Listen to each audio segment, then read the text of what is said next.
நம்ம எங்கே வந்து தெரியுமா சாமி? தூண்டி கருப்பு.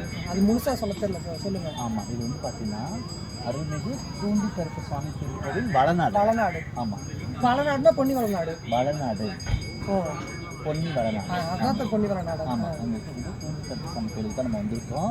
வந்த இடத்துல இதுதான் நமக்கு ஃபஸ்ட் டைம். ஆமாம் இல்லையா? கண்டிப்பாக முத வந்திருக்கோம். நிறைய கோயிலுங்களில் வந்து பார்த்தீங்கன்னா காம்பவுண்ட் அமைச்சிருப்பாங்க. அந்த காம்பவுண்டுக்குள்ளே சாமி இருக்கும். ஆமாம், மதுள் சவர் மாதிரி எழுப்பியிருப்பாங்க. ஆனால் இந்த தூண்டி கருப்பாயனுக்கு வந்து பார்த்தீங்கன்னா இந்த வேல், நம்ம வேல் இருக்கு இல்லைங்களா, இந்த வேலு தான் ஃபுல்லாக வேலியாகவே இருக்குது. அதாவது சுவர் இருக்கு இல்லைங்களா, அந்த மாதிரி காம்பவுண்ட் சுவர் மாதிரி ஃபுல்லாக பாதுகாப்பாக இருந்து அதுக்குள்ளே அந்த கருப்பராயர், அதாவது தூண்டி கருப்பு இருந்து அத்தனை மக்களுக்கும் இங்கே ஆட்சி கொடுக்குறாரு. ரொம்ப காட்சி கொடுக்குறாரு. ரொம்பவே சந்தோஷமாக இருக்குது. நாங்கள் வந்து பார்த்தோம்.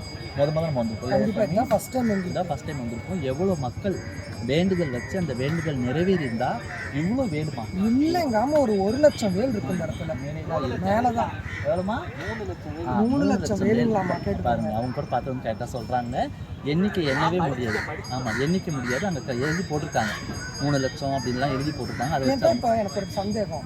இப்போ இந்த 3 லட்சம் வேல் கொடுத்துருக்காங்கன்னா அப்படின்னா அப்போ கண்டிப்பாக எல்லாருக்கும் அவங்களோட வேண்டுதல். ஆமாம், கண்டிப்பாக மணப்பாறை பக்கத்தில் இருக்கிற நம்ம வளநாடு பக்கத்தில் தான் இருக்குது. கண்டிப்பாக நீங்கள் வாங்க. அந்த ஐயாவோட அருள் உங்கள் எல்லாத்துக்கும் பரிபூர்ணமாக கிடைக்கணும். அவ்வளோ வேணுமா? உள்ளே போனோடனே ஒவ்வொரு விதமாக அவ்வளோ வேண்டுதல் நிறைவேற்றி கொடுத்துருக்காரு அந்த ஐயா. அவரோட அருள் உங்கள் எல்லாத்துக்கும் கிடைக்கணும். கண்டிப்பாக நீங்களும் ஒரு டைம் வந்து சாமி கண்டிப்பாக வாங்க எல்லாரும்.